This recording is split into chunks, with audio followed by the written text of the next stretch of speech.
Anjing. Di negeri ini, sebagian orang memusuhinya, bahkan merasa mendapat pahala jika memburunya. Di kampung-kampung, suara gonggongan sering diakhiri teriakan, lemparan batu, atau bahkan racun.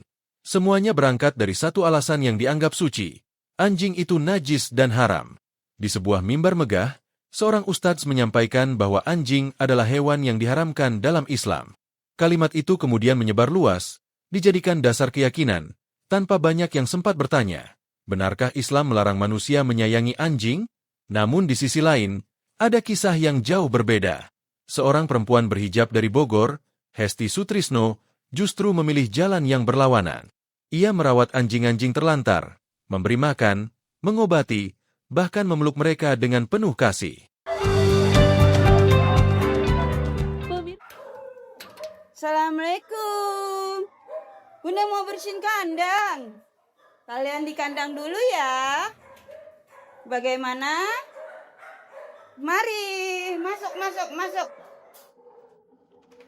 Ayo, anak-anak. Kasih sayang tidak berhenti di batas kulit, bulu, atau jenis makhluk. Dan menariknya, di belahan dunia lain, tepatnya di Turki, negeri yang penduduknya juga mayoritas Muslim, Presiden Recep Tayyip Erdogan dan istrinya, Emine Erdogan, dikenal sebagai pecinta hewan. Anjing terbaru mereka bernama Leblebi, seekor anjing jalanan yang diselamatkan dari kecelakaan, dioperasi 4 kali, lalu diadopsi dari penampungan hewan di kawasan Fatih, Istanbul. Coba bayangkan kontrasnya. Di satu tempat, anjing diburu atas nama agama. Di tempat lain, anjing dirawat atas nama kemanusiaan, juga oleh seorang pemimpin Muslim. Lantas, di manakah posisi sebenarnya Islam dalam memandang anjing? Apakah agama benar-benar melarang manusia menyentuh, memelihara, bahkan menyayangi makhluk yang terkenal setia ini? Atau, jangan-jangan yang keliru bukanlah ajarannya, melainkan cara kita memahami teks dan konteksnya? Dalam Al-Quran, anjing, kalb, disebut beberapa kali, dan menariknya, tidak satupun ayat yang secara eksplisit melarang memeliharanya. Yang paling terkenal tentu kisah Ashabul Kahfi, para pemuda beriman yang bersembunyi di gua bersama seekor anjing mereka. Quran Surah Al-Kahfi 18:18. Dan anjing mereka menjulurkan kedua lengannya di ambang pintu gua. Ayat ini menunjukkan bahwa anjing menjadi bagian dari kisah orang-orang soleh, bahkan disebut dalam konteks yang penuh penghormatan. Tidak ada kesan najis, apalagi haram. Namun, hadis-hadis Nabi kemudian menyinggung etika pemeliharaan anjing. Misalnya riwayat sahih. Malaikat tidak akan masuk rumah yang di dalamnya terdapat anjing atau gambar makhluk bernyawa. Dan hadis lain menyebut, barang siapa memelihara anjing, maka berkuranglah pahala amalnya setiap hari sebanyak 1 kirat, kecuali anjing untuk berburu, menjaga ternak, atau kebun. Hadis ini sering dijadikan dasar hukum oleh para ulama klasik untuk membatasi pemeliharaan anjing hanya pada fungsi tertentu, bukan sekadar hewan peliharaan rumahan. Namun, penting diingat, yang dikurangi adalah pahala, bukan dinyatakan haram. Artinya, Nabi tidak melarang total, tapi mengatur prioritas dan hikmah sosial dari keberadaan anjing. Pandangan fikih mengenai anjing terbagi menjadi 2 poros besar. Pertama, mazhab Syafi'i dan Hanbali menyatakan air liur anjing adalah najis berat, najis mughalazoh.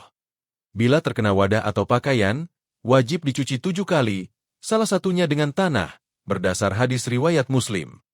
Namun, anjing itu sendiri tidak disebut haram, hanya najis liurnya. Berikutnya, mazhab Hanafi dan Maliki. Lebih longgar. Mazhab Maliki bahkan berpendapat anjing tidak najis, baik tubuh maupun liurnya, sebab tidak ada nas Al-Quran yang tegas. Imam Malik memandang perintah mencuci wadah adalah ta'abudi, ritual simbolik, bukan karena najis zat anjingnya. Dari sisi sains modern, banyak yang menjelaskan mengapa Islam menaruh perhatian besar pada air liur anjing. Air liur anjing memang mengandung beberapa bakteri seperti Pasteurella, Capnocytophaga, dan parasit seperti Echinococcus granulosus yang bisa menular ke manusia lewat luka terbuka. Tapi penting dicatat, ini bukan alasan untuk membenci anjing, melainkan peringatan kebersihan di masa di mana sabun dan antiseptik belum dikenal luas. Artinya, jika sekarang kebersihan bisa dijaga dengan sabun dan desinfektan, maka konteks larangan menjadi lebih ringan secara makna. Islam itu luas dan progresif. ilat atau sebab hukumnya berubah, maka hukumnya bisa menyesuaikan konteks. Anjing itu nggak pernah najis dalam semua, bro. Kalau terang ini, Pak. Dari kiai sing entek terus dari ilmu kelas tinggi. Anjing itu nggak pernah najis. Sehingga dulu itu nggak asing orang uji anjingnya Ashabul Kahfi ya nggak asing, memang nggak pernah ada masalah dengan anjing. Ya, nggak pernah ada masalah dengan anjing. Sampai periode sahabat tapi rata-rata sahabat yang punya anjing. Itu jelas membuktikan ilmiahnya Quran karena Quran sendiri ngakui hewan terpelajar gambar apa? Wa ma alam tu minal jawarihin apa? Bukan. Makanya saya bilang, tahu-tahu kita bodoh. Yaitu tadi ketika mazhab Syafi'iyah itu menganggap atu itu najis, itu terus kita lupa khawatul kalbi. Ciri ini khawati atu, keistimewaannya. Padahal itu hal yang tidak bertentangan. Kalau atu itu betul pinter dan istimewa, bener lah atau jarani najis, bener rambut sembelah jadi ternak. Betul. Justru barang istimewa udah perlu dibunuh betul. Karena istimewa. Karena atu halal kaya ana pitik malah bisa tatate malah cepet entek. Tapi teng mriki Imam Suyuti itu termasuk orang yang secara ilmiah itu jujur. Beliau itu mazhab Syafi'i. Tapi dalam hal yang kayak ini beliau itu bebas kan. Orang yang tidak bermadzhab. Makanya beliau tetap nafsiri ayil kawajib minal ilal. Ilap ku jamae kata kalbun. Artinya ya wasu tenan nih lho, asu sing sampean guru sing ngrasa ibadah. Tak sampean tangklet. Kenapa mazhab Syafi'i itu menajiskan? Niku asline khilaf. Yang jelas ini ngaji ilmiah.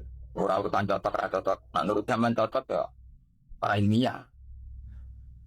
Asli teks hadis tentang arju najis ini ora nabi nate ngendikan idza walagha ina ahadikum al-kalbu fal yaghsilu napa? Sapa. Nah Adam dijilat aku. Istilahnya Nabi Abdi loh. Tak ono sing nate ngaji. Istilahnya idza walagha dia bener. Kalau Adam dijilat aku. Tak ono sing nate ngaji peke. Istilahnya wah, Abdi loh. Teks hadis jadi ndak pekenya lho nggih. Ya kan. Teks napa? Abdi. Istilahnya idza walagha ina ahadikum al-kalbu fal yaghsilu napa? Sapa. Kalau anjing itu menjilat di antara wadah kamu, fal yaghsilu sapa. Basuh tentu. Asli tekena. Jadi Nabi mendikan ono istilah diklat. Ono istilah ada. Nah ini semari ekstrim itu istilah dilak tidak ada. Wadah itu ada minum, terutama wadah minum, undangnya ngombe, nopo wadah di kopi. Ya terus wonten istihad. Ya. Imam Malik darani ngongkon batu itu ramos sinat. Barang rusuh, barang riji, tidak sampai najis pun istilahnya kan.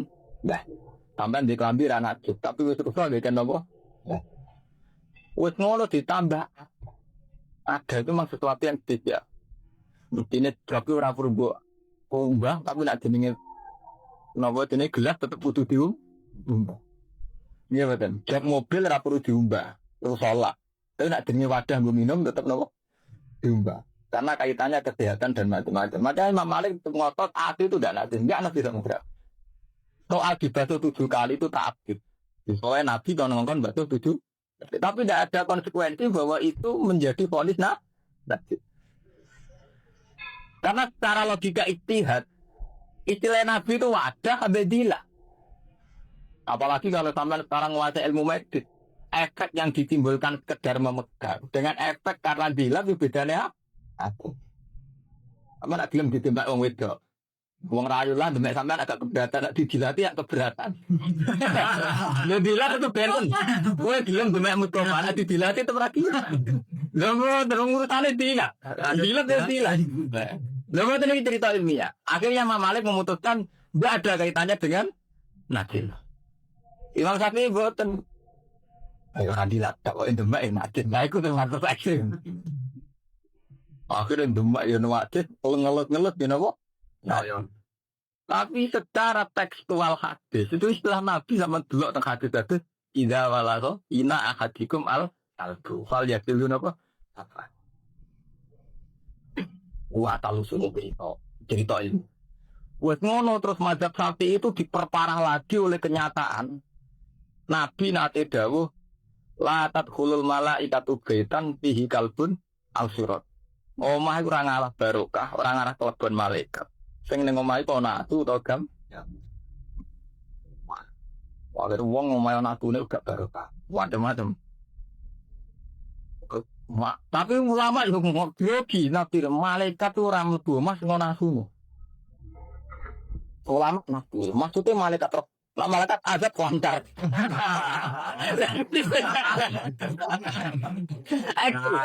Malaikat mati ya lancar ae. Mergo nak nganti kok eda iku semua malaikat wong biasa ora nama.